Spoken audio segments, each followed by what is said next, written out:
వధువుగానే మారిపోవే ఈ క్షణం స్వయం వరం ఇవాళ సంబరం ఈ క్షణం స్వయం వరం ఇవాళ సంవరం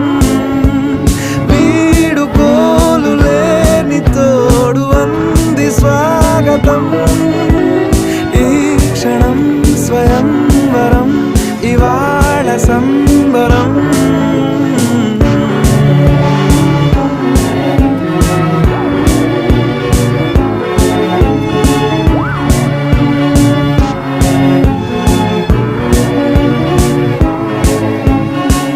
ఇవాళ నింగిలోని తారా తళుక్కు మంది ఎదురుగారా వయస్సు తీరికుండదారా హాయ్ హాయ్ హాయ్ సొగస్సు పంచు